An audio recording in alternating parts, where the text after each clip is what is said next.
We're broadcasting live from the Ocean City Library, and I'm very happy to be here at the Ocean City Library. I want to thank Karen Mahar and all the folks here at Ocean City Library for having us.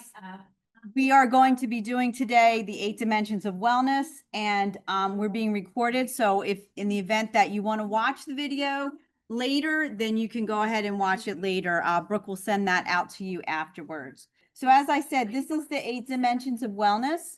I'm with Rutgers Cooperative Extension of Cape May County, and my name is Christine Zellers. Just to give you a little bit of background before we get into the presentation about Rutgers Cooperative Extension, I am located here in Cape May County. We have extension buildings throughout the state where we have faculty or staff in those buildings.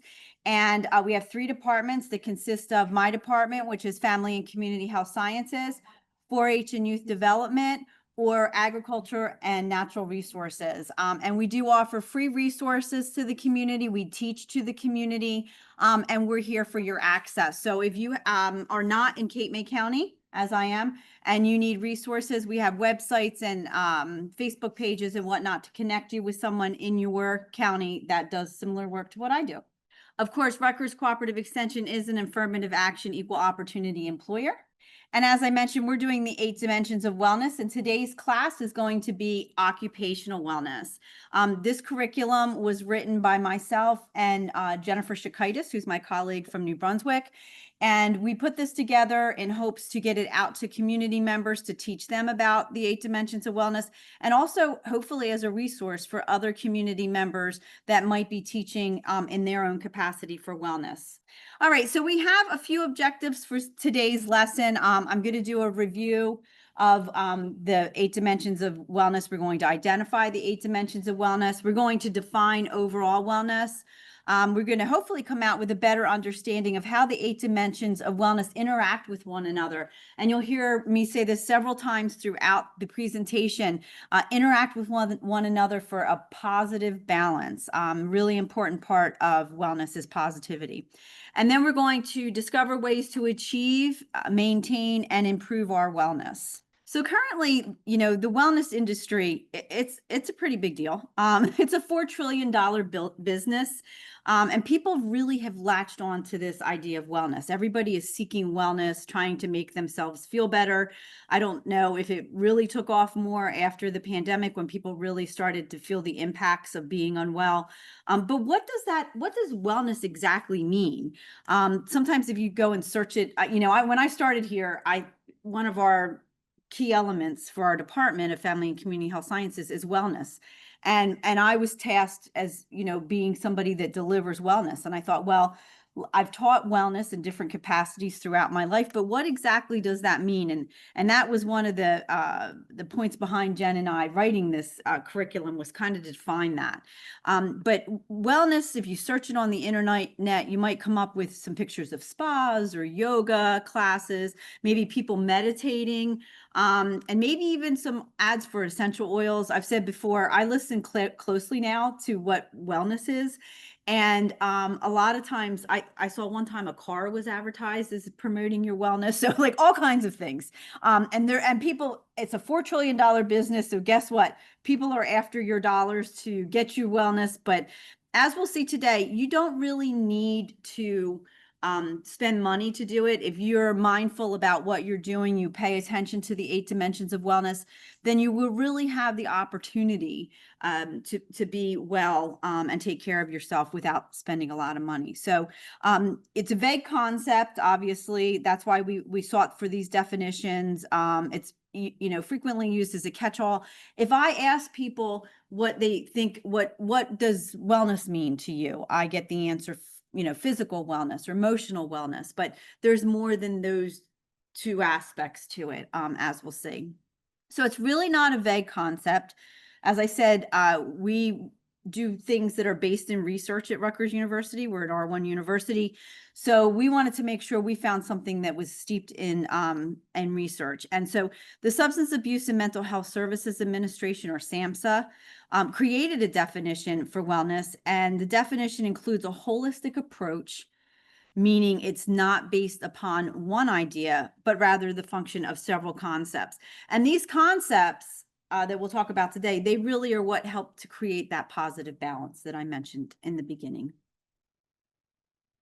So let's have a look at these. So these on the screen right now, these are the dimensions of wellness. And again, it's a frequently used term. And, chances are you've probably heard some type of definition for it. But if you look here, SAMHSA envisions wellness not as the absence of disease, illness, and stress, but as the presence of positive purpose. There's that word again, positive purpose in life, satisfying work and play, joyful relationships, a healthy body and healthy living environment, and happiness. So we're going to look today, as you can see, at occupational wellness. Right off the bat, somebody walked in and said they had already called my office to try to figure out what is occupational wellness. We've had a bigger audience in person before. I don't know if it's the food or the topic area, but with occupational wellness, it's a hard one to fill. But if you look here on the screen, there's the list of what occupational wellness is. And these occupational wellness or these dimensions that are listed here are not in any specific order except alphabetical order. So they're not in greater importance. Doesn't mean that occupational wellness is lower on the screen or higher than spiritual wellness. They're all equal in importance, but this is just in alphabetical order for purposes of keeping things organized. But you can see here, personal satisfaction, enrichment from one's work is what they define occupational wellness as. Now, you'll hear me say too, as we go through occupational wellness, you'll hear me mention it's not just our job, but it's also our volunteer work and other things we do. So for instance, if you are retired, maybe you don't go to a full-time job, but you do some volunteer work or activities with friends, neighbors, you want to make sure that whatever you're doing occupationally, whether it's volunteer or a paid position, that you're doing so in a mindful way that is creating wellness that supports you.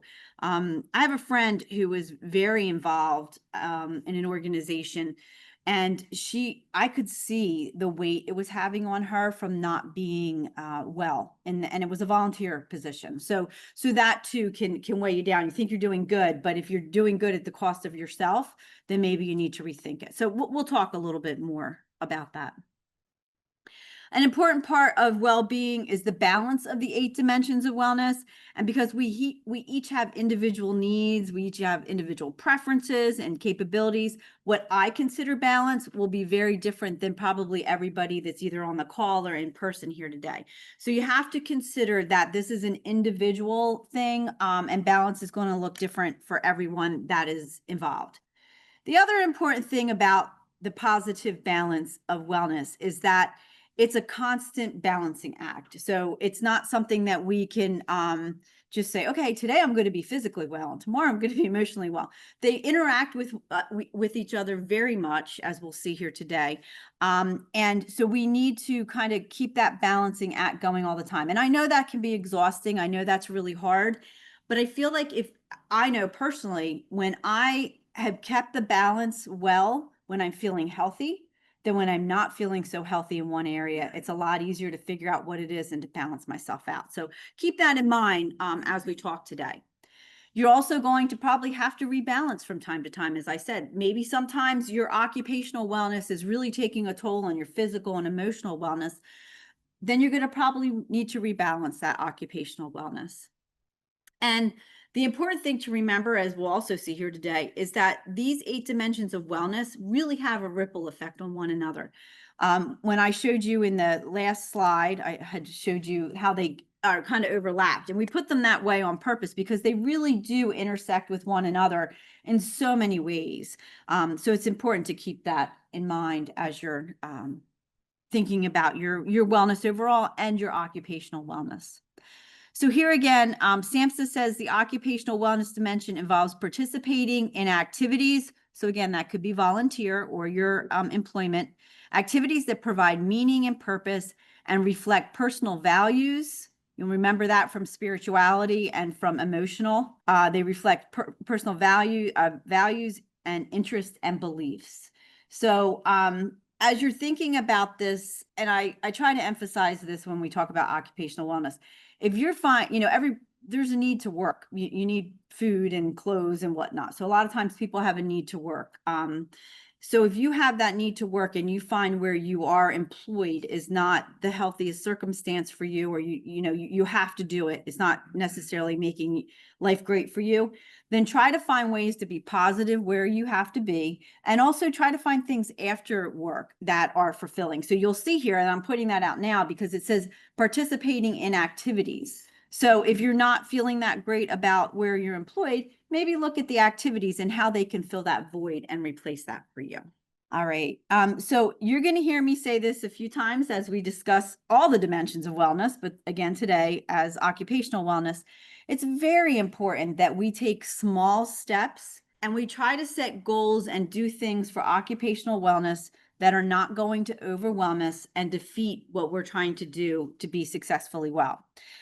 So as you listen to the presentation, take a minute and think about where you might like to start with occupational wellness, and then make a goal to do one part. And we're going to set goals at the end here, but not everything at once. And if you feel really good about occupational wellness, I love my job, it's going so well, I have good life, work balance, I don't really need to work on this area, then think about another area where the great things happening in occupational wellness might overlap in a different dimension, and how you can make a little goal to make occupational wellness another success in one of the other dimensions. So think about that overlap there. But again, the point is we want small steps, small goals. If you try to do it all at once, it's going to become overwhelming. So think a little bit at a time.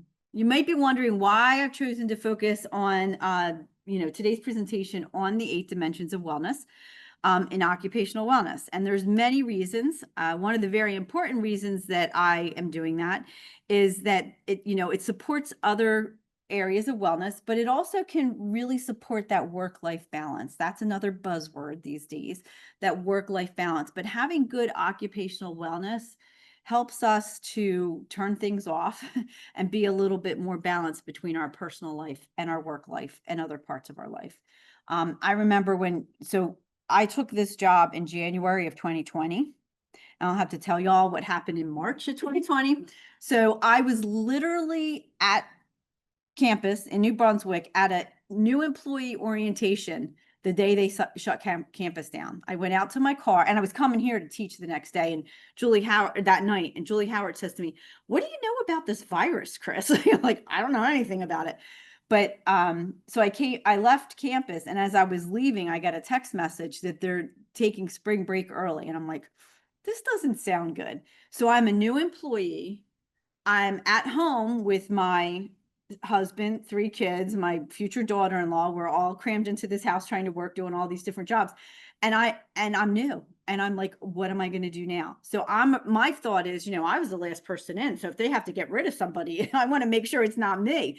I was thinking to try to keep my occupational wellness intact. I needed to keep my job. But in the effort of doing that, I really undermined it myself, because I was working from the minute I got up to the minute I went to bed. I just work, because I wanted to make sure that I proved myself, but I also, was new at the job, and it was hard to get all the things in balance. So it's important, when you look at it from that perspective, what that work-life balance is. And that's an over the top, because of the conditions we were in were certainly extreme. But I think it's important, if you take a new job, and even those jobs you've been in for a long time, to get that work-life balance. The other important thing that occupational wellness can do is make you feel fulfilled, right? So if you've had lifetime goals, you've spent time doing education, or, just something that you've done to get to this point in your life, make sure it's something that makes you feel fulfilled. And occupational wellness can certainly give you that depth of satisfaction. And then one other important part is it can support our financial goals. I always wonder if I would still do this job if I hit the lottery or something like that. I probably would. But we need to work. So occupational wellness helps to support our financial wellness too. So in each of the dimensions of wellness, SAMHSA breaks them down into subgroups. And in the subgroups that SAMHSA has identified for occupational wellness are work relationships, balance, and accomplishment. So we're going to break each of those down in the 3 areas here and understand how we can incorporate them. And again, we want to make sure as we're incorporating these things, we're doing it positively. So if it's, whether it's employment or volunteerism or where you go in the morning when you get up, what motivates you to get out of bed? If you know, maybe if you're retired or you're not working right now, it's important to consider these things. So work relationships. I always say work relationships are interesting because we spend more time at work than we do a lot of times with our families. So you need to make sure that those work relationships are upheld to your standards and that you're feeling comfortable and well with them. So much like other dimensions of wellness, establishing values that align with your personal values will assist you with work or volunteer relationships. So I say that, and you know, in spiritual wellness, we talk about setting a value system. In emotional wellness, we talk about our value system, and that topic comes up over and over again because we want to make sure that the values we have are being upheld so that we feel good about what we're doing and we have that positiveness in our life. You want to keep your value system in mind at work and volunteer jobs so that you don't compromise your beliefs. You want to make sure that you're holding them up to the standards that you feel you should. Communication is really key at work too. You know, just like in any relationship, if you're not communicating, then it can get a little dicey. So when communication breaks down, it really interferes with our successful relationships. You want to make sure to communicate well with supervisors and coworkers, and to have a clear understanding of what the expectation is of you. But not only that, you want to make sure that you can uphold your values and principles adequately in the work that you do. So ask what the job is. If you're unclear, you know, don't be shy about it. You know, this is the job, and what are my expectations and how do they relate with my values? And then finally, be sure that you're getting some personal satisfaction for occupational wellness. And like I said earlier, if you want to ask yourself if what you're doing allows you to be satisfied and it's permitting you to contribute your gifts and talents in your work or volunteer place. Are you able to contribute to the team for self-satisfaction? Do you feel part of the team? And if not, maybe that goes back to your communication. If you're not feeling part of the team, maybe you need to communicate that with a coworker or supervisor and say, hey, you know, I'm not getting a lot of personal satisfaction. How can I contribute in a different way? And when you examine your personal satisfaction levels, ask yourself some questions. You know, your level of personal satisfaction will make you aware of your occupational wellness and how your personal satisfaction plays into your belief system. So, you know, keep them all kind of looped together so that you're aware and they're kind of interacting with one another for your wellness. All right, the next topic area was balance. And again, work-life balance, it's a buzzword, but really to find that work-life balance, either volunteerism or in a job, you want to make sure to schedule some leisure time. And I know that may sound silly. You know, there used to be a time, my husband and I say this all the time, when they had the blue laws. Yeah, I'm old, I know. Yep, I'm that old. But I remember, you know, the blue laws, and he used to work in Ocean City up on the boardwalk, and he's like, yeah, we didn't work on Sunday. So, but that was leisure time that was set aside. So it might seem silly to schedule leisure time, but we don't really have that done for us anymore. And I think it's really important that if you are not finding that you have the time for leisure time, then you need to set it up for yourself. It's really good to be that go-getter in the office, but it's equally important. Take that break and schedule yourself for some time off. I say this all the time. I say to the folks that I work with in my office, take your PTO. Like, it's there for a reason. Don't give it back. Give it to me. You know? It's great to have that time off. So it really helps you to refuel and be able to, you know, come back and do a great job and continue a great job. It's also really important to take breaks during the day. So your lunch break or a movement break, take time that's away from your desk or what you're doing, so that you have the ability to think clearer when you return and that you're more productive. Finally, the next area here is time management. So proper time management can allow us to schedule time in our work for leisure time or weekends. If your occupational wellness is taking up so much time and you're not managing that time for social wellness, then you're going to feel socially unwell, which could lead to emotionally unwell. So we want to keep that positive. So if we don't manage that time, we could end up not having the balance that we need. And again, I mentioned already that time management management might make you more productive. Our office is down on the fairgrounds, so I'll just say, I'm going out for a walk. So just take 10 minutes and do a quick loop around the fairgrounds, and being outside in nature, being away from my desk. When I come back, I'm a lot more able to focus and be occupationally well if I take that. So look at that time management for balance. All right. And then the final area here is accomplishment. And, did you ever complete something and you're like, oh, I'm really proud of myself for that? Take a minute and have that sense of pride. What you do is important for your occupational wellness, and taking that minute to discover, what you're proud of, it's important. So take a minute to notice that you have a sense of accomplishment and take pride in those activities that you did. Sometimes we're not always recognized for the great things we do, but don't let that get you down. Take it home and share it with your family. We have a family group chat, so we just put it like, this happened today. So share it with your family, share it with your friends, share with a coworker that's supportive, but find that positive support to encourage your accomplishments. The next part is evaluate and enjoy. So maybe you're not getting recognition and you deserve it. Maybe that goes back to communication, and you want to have that conversation with somebody in the office in a positive way. But if you do something that deserves to be, that accomplishment, you get a big project done or something like that, maybe do something for yourself. Maybe you say, okay, well, I'm going to schedule that leisure time we talked about in the last slide, and, take a day and go to the beach, or take a day to, do something nice for myself, some self-kindness. All right. So again, positive change. We want positive change. Now that we know about what the different sections are for occupational wellness, the areas, let's take a minute and see how we might introduce these into the concepts of our lives. Keys to working relationships. It's important to think about your value system. And we talked a little bit about this already, but keep in mind that as you establish work relationships, input your value system with that. So if you're seeing things going on in the office or where you work that doesn't align well with your value system, then you're going to try to find ways to make sure that you're upholding those different values that you need to uphold. And if you don't uphold that value system, it might make you feel unwell. So if you're working and all of a sudden you say, oh, my work relationships, I'm not quite feeling them right now. Maybe look at the value system and how that fits into what's going on at work, and make sure it fits with your value system. And if it doesn't, try to positively rewind there and get back to that value system. Communication, as we mentioned in the beginning here, is really key. Communicate with others that you work with about how they like to work. It's really easy to get frustrated with somebody, they don't like to do things a certain way. But if you're having an open communication about how you do things and how they do things, it's going to make life a lot easier. So for example, some people do not like to get emails. They don't want to get emails. So maybe they want to get a phone call. So pick up the phone and call them. Find out what it is. I've always been a big texter, I guess, because my kids, it was the only way I could actually talk to them sometimes. But now I've met a new person, and they're like, I don't really check my text messages. If you want me, you need to call me. So it's that kind of communication and understanding one another about how you like to work, how they like to work. So it could be as simple as having a conversation.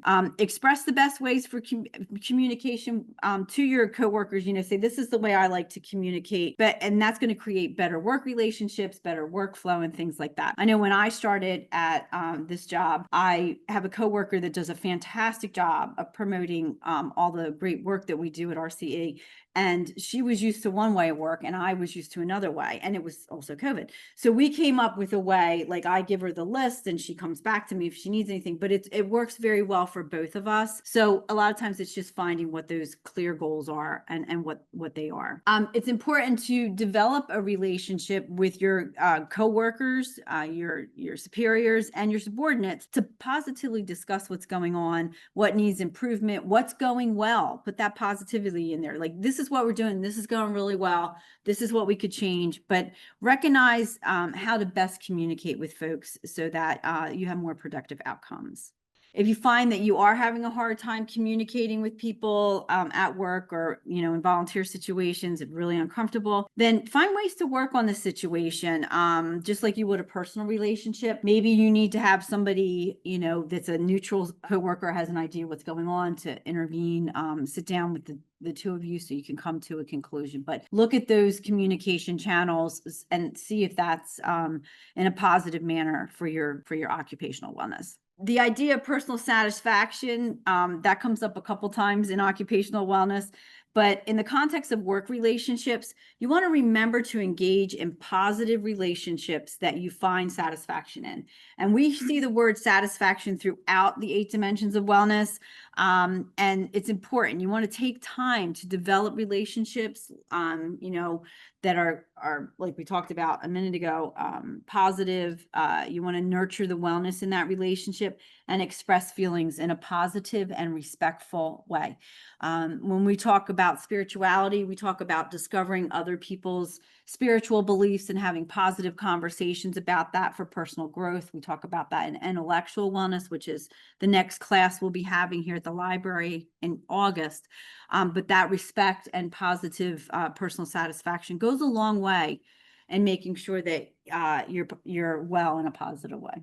All right, so next one, we have balance or work-life balance. And work-life balance, it is what it is. You have to put some context into that to make sure that you're doing everything you can. If you have a partner or spouse that is telling you, oh, you're never home, you're always working, then maybe you need to look at that. Look at how it's impacting your family, even your volunteerism. How is it impacting my family life, my work life? So make sure that you have discussions over what the expectations are from those around you and what your personal expectations are. Set those expectations. It's not easy. You got to work. So it's not easy to always set those work-life balances, but it's important. And I had a mentor who was wonderful. And she was from the South. And when people would get going, she'd go, chill, just in that drawl. And I loved that she would do it. So I can still hear her voice once in a while telling me to chill. So I try to take that along with me, but set those expectations. And if you're not meeting the expectation or you're way over the top with the expectation, maybe you just need to chill it down a little bit and try to find that positive way to be occupationally well. If you don't have your expectations met at work, then you might want to consider volunteer work that meets your criteria for your expectations. You might want to check on some employment sites. A lot of times now, the different employers are putting things up on their web pages, so you could go there. Same with volunteer opportunities. If you go to websites, a lot of times there's opportunities for volunteering. The library sometimes knows what they are, but see what meets your expectation if it's not happening at work, at your job, and then try to find something that fulfills it in another way, like checking out maybe for a new job, maybe even finding new skills. This is, sometimes you get in a rut and you're like, okay, I'm tired of this job. What can I do to improve myself? Find something, maybe a class at the library, a class at a community college or a local college. I know Rutgers has classes, I think they're online too, but classes that seniors can audit. So it might be something that you always had interest in, maybe it's, Jane Austen literature. I don't know. Something different, that you've always wanted to learn about that you could audit a class, and that might help you to meet your expectations and develop in a positive way, professionally and personally, and improve those skills. Again, if you're not thrilled at work, maybe find something that does thrill you and makes your time pass a little bit better. I love the garden, which is a newer habit. I think I picked it up from my grandmother a long time ago. She grew up on a farm, but I find relaxation in that. Annalise and I, who's my colleague, we decided to create a teaching garden on the fairgrounds this year. So now I kind of have the work and I can do it at home. So it's a little bit of balance of each. So find those balances where you can, hopefully find something that's enjoyable that you're doing outside of work for work-life balance, and even inside work for work-life balance. We talked about this too, tools for time management. We had these little cubes they gave us at one of the trainings they did at Rutgers, and you turn it to different time constraints. So you start a task, and if you only want to spend 15 minutes on it, the timer goes off. Well, you can use your phone too, but if you find that you get to the end of your to-do list you get to your to-do list at the end of the day, and there's only 3 things checked off, then you kind of got to look at your time management a little bit more, because you're not getting through what needs to get through. So try to find tools that help you manage it, maybe setting an alarm, try to take a break and move to the next assignment if something's taking you too long. I know if there's a deadline that might be difficult, but just try to find ways to manage your time a little bit better. I know I am glued to my planner. Sometimes people like to use planners. Mine is sectioned out into time frames and like tasks for the day. So I'll put so many tasks. It doesn't allow me that ability to get to a long task and not get anything done. So try to prioritize things for your time management and get through things in a good way. But again, setting the alarm, look at the calendar and find out what helps you stay organized that way. Going back to the communication thing, if your time management is really, really not working for you, then you might need to communicate with your coworkers and kind of try to figure out why a task might be taking you more time than needed. Maybe ask for a little bit of help. I've said this before. In the other dimensions, people like to help us. And I know sometimes it's hard to ask for help, but ask for help. Ask for assistance if you need it. And if you're too overwhelmed at work, and it's impacting your physical or emotional life or wellness, then you want to talk to your supervisor and maybe see how you're doing it. And I go back to the volunteer topic too on this for occupational wellness. If you're dedicating so much of your time to volunteerism, that's a wonderful thing. But make sure it's not so much of your time that it's creating imbalance in what we're looking for with the balance in the wellness. If you're really lucky to be doing something that you're already love doing, remember to take those breaks for leisure, no matter, even if you're doing something you really love. It's easy to get stuck in that. So try to find things that you love to do and then also at the same time balance them out for work-life balance. If you're having a hard time, again with the PTO, if you're having a hard time taking the week's vacation all at a time, then chunk it off. Do a long weekend, like do a Monday or a Friday, Monday off, or something like that. But find ways to break it down. Another trick for this is what I do. I block it off. It's on the calendar like right away for me, so that as soon as the calendar turns over, I know when I'm going to be taking my vacation. It doesn't always happen, but sometimes I'll block a little bit extra off just in the effort to make sure that I get that vacation time in and I'm able to use it all up. Again, don't give it back. Try to keep track too of how much you're working versus how much leisure time you're spending. If you're putting all your time, all your eggs into that work basket, that's not good. And you don't want to put all the eggs into the leisure basket either. So you want to try to refocus yourself depending on which way you're going so that you have enough time to balance out your work life self. Day-to-day tasks, taking little breaks can help with balancing time. They can produce more productivity. Step away from your screen, take a break, move around the office, take a proper lunch break. I'm not one that does that. So, I say to do it, but yeah, don't do as I do. But it is important to try to take those breaks through the day because they do make us more productive. And then this one, finally, ask yourself if you're in a career that makes you feel fulfilled and accomplished. And obviously, we've said it, employment's really important for financial stability. It can help that financial dimension of wellness, but it may be not too enjoyable for you. And in that case, try to find your hobbies, as we mentioned before, or ways to volunteer to make that happen. Find ways in your work to demonstrate to yourself how you've reached your goals, which is important, and achieve those goals. Set goals. It's important to set goals so you know what you've accomplished, and then you can give yourself that little pat on the back. And examine what you'd like to do for short-term and long-term goals in your career and volunteerism. It's important too to create a path that can lead you to where you want to go for occupational wellness. So set something up, set that goal, and then celebrate it. Celebrate the accomplishments that you make and make sure that your goals are realistic and that they meet the needs of the other dimensions of wellness. So you don't want to set up a goal that is going to imbalance another dimension of wellness, because remember, we're going with that positivity. If you do your research and you realize that you'd like to have a different career path, then take time to also consider what the financial ramifications of a change could be, such as education or time. So for instance, if you're in later career and you decide, hey, I think I'll go get an MBA, it might not pay out to get that advanced degree. So you want to try to find a way to make sure that you're looking at the financial wellness and time wellness of it as well. If it's not reasonable to do that, maybe find a way that you can volunteer in that area, get a little more experience, or when you retire, maybe look at doing something that you've identified as a goal for years that you wanted to do. Try to network with coworkers and family and friends to create opportunities to achieve your professional goals. Ask them if they know of other jobs or job openings. I say this all the time. You know, you have a network of friends and family out there. Use those friends and family. Don't use them. That's the wrong word. But take, you know, talk to them, communicate with them, tell them what you're trying to do, because a lot of times they're really happy to help you out. And then take time to find out about new career paths. Like, you do your research on that.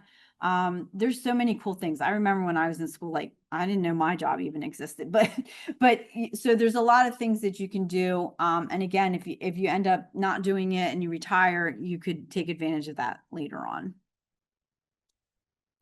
All right. So as we wrap up here, you know, I mentioned in the beginning of the presentation that each dimension can affect and be affected by all the other dimensions in both positive and negative ways, but we want to keep to that positive. Occupational wellness involves participation in activities that provide meaning and purpose, that reflect personal values, interests, and belief. Examples of how occupational wellness interact with other dimensions. I mentioned this a little bit. Social wellness. Work relationships that are healthy and respectful can support not only our occupational wellness, but also our social wellness. And emotional wellness, a healthy work-life balance supports good emotional wellness. It can also help with our physical wellness. If we're working all the time, it can be really hard, you know, to be physically active, maintain a you know, good sleep schedule, or be healthy, you know, nutritionally and things like that. So you want to make sure that you have that balance between the different concepts. So to sum it up, or to review occupational wellness, it involves work relationships, balance, and accomplishments. Those were the three areas that we talked about. And as you've seen throughout this discussion today, within each of these areas, there are some reoccurring themes like fulfillment. We heard about fulfillment, enjoyment, and achievement, accomplishment, recognition. And with all these areas, awareness of how you're balancing your values and what you need to be happy will help you to achieve occupational wellness. And again, we want to do that positively. And I feel like, I was just saying this the other day, I feel like it's really easy to fall into that negative cup, or the cup half full or half empty. So think about how to positively spin things occupationally so that you're in a good place. All right, so goal setting. Now that we learned about occupational wellness, it's time to set some goals. And hopefully, if you've been on one of the other other wellness classes, you've set some goals and you're doing well with those. So what we're going to do is look at the personal satisfaction and enrichment from one's work or volunteerism. That's the definition of occupational wellness. And I want you to think for a second about your occupational wellness and think about how you feel in that area of wellness right now. And think about, we're not gonna set a goal yet, but just think about, is there an area of that wellness, occupational wellness, that you feel you could improve? So just think on that a second. And as you're thinking about it, we're going to set goals that, using the SMART goal system. So the SMART goal system is specific, measured, attainable, realistic, and timely. And to give you a little bit of an example of that. Good. No worries. No worries. It was nice to meet you. Take care. Bye-bye. Okay, thanks.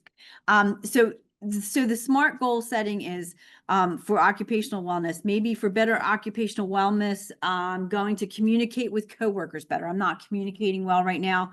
I'm not communicating with those I volunteer well with now. So how am I going to redo that?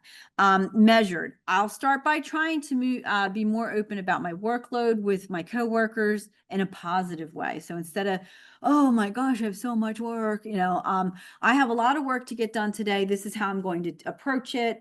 Can you help me? Kind of thing, positive way to approach that. Attainable, I'll set aside time to evaluate how I'm doing every week on Friday. So we're going to look at, okay, this week I got most of my to-do schedule done, but I still have this. So maybe I have to try to work in some of that time management we talked about. Realistic, if I find communication difficult, I'll take time to consider how to improve my communication one time during the week. And then we're going to start on Friday, our timeliness. We're going to give it a timeline to start this. So again, any of the dimensions of wellness, you can set goals like that. But just as a reminder, you want to try to set the goals to be small, attainable, a little bit at a time, because there's a lot, we gave you 3 different sections here to occupational wellness. So there's a lot to think about and do. So you just want to pick one little area and do that to get started. It does usually take about 6 weeks to get a habit rolling. So you want to keep that in mind too. All right. And then finally, we're going to, now that, we understand the goal setting and everything, I'd like you to think about when we started goal setting here, I asked you, okay, what can we think about that we need help with or want more positivity in our occupational wellness? So what can we do? So we're going to set a goal using the occupational dimensions of wellness examples. So one of the areas, we'll set a goal, try to use the SMART method to get that goal and keep it, and then revisit that goal. Remember in the beginning, I said you have to reboot once in a while. So we're going to revisit that group.